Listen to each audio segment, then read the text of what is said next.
રાજ્યમાં ઠંડીનો ચમકારો વધી રહ્યો છે ત્યારે અમદાવાદના સુપ્રસિદ્ધ જગન્નાથ મંદિરમાં પણ ભગવાન જગન્નાથ, બહેન સુભદ્રા અને બાઈ બલભદ્રને ગરમ વસ્ત્રો પહેરાવવામાં આવ્યા। ભક્તો દૂર દૂરથી ભગવાનના આ રૂપના દર્શન કરવા આવી રહ્યા છે। સાથે ભગવાનને મોસમને અનુરૂપ ભોગ પણ પીરસવામાં આવે છે। લાલ, પીળા અને ગુલાબી રંગના સ્વેટર અને શાલ ઓઢાડાઈ છે।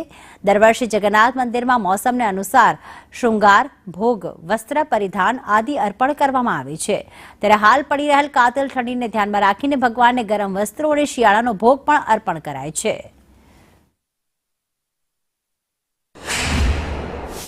ઠંડીના આ ઋતુના સમયમાં ગરમ વસ્ત્રો અને બ્લેન્કેટને એ રીતે શણગાર કરવામાં આવે છે અને ઠંડીના વિશિષ્ટ ભોગમાં જેવી રીતે અત્યારે ધનુર્માસ ચાલે છે, ખીચડીના જેવી રીતે ભોગ પણ ખીચડાનો ધરાવવામાં આવતો હોય છે અને જેવી રીતે કે પાક હોય છે એ રીતનો પાકનો બી શ્વાક પાકને ધરાવવામાં આવતું હોય છે અને બહુ જ અહીંયા આવીને બહુ શાંતિ મળે છે જીવને।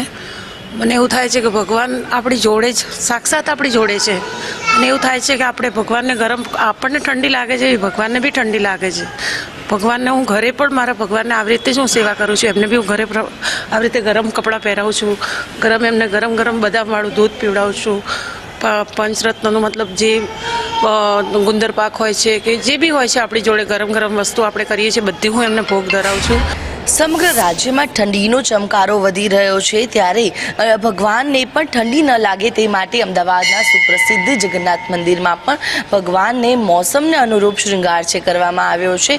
ભગવાનને ગરમ વસ્ત્રો અર્પણ કરવામાં આવ્યા છે। ભગવાનને રોજે રોજ જે ભોગ અર્પણ કરવામાં આવે છે તેમાં પણ જે ફેરફાર કરવામાં આવ્યા છે। મોસમને અનુરૂપ ભોગ છે કે જે ભગવાનને અનુરૂપ જે અર્પણ કરવામાં આવે છે, ખાસ કરીને જે વસાણા છે, જે ગોળ છે, તે પ્રકારની જે ગરમાહટ આપતી જે વસ્તુઓ છે તેનો ભોગ છે કે જે ભગવાનને અર્પણ કરવામાં આવે છે। એટલું જ નહીં પરંતુ જ્યારે તાપમાન વધુ ગગડે ત્યારે ભગવાનને જે સગડીથી શેક પણ આપવામાં આવે છે। પણ અહીંયા આવીને દર્શન કરીને ધન્યતા અનુભવતા જોવા મળી રહ્યા છે।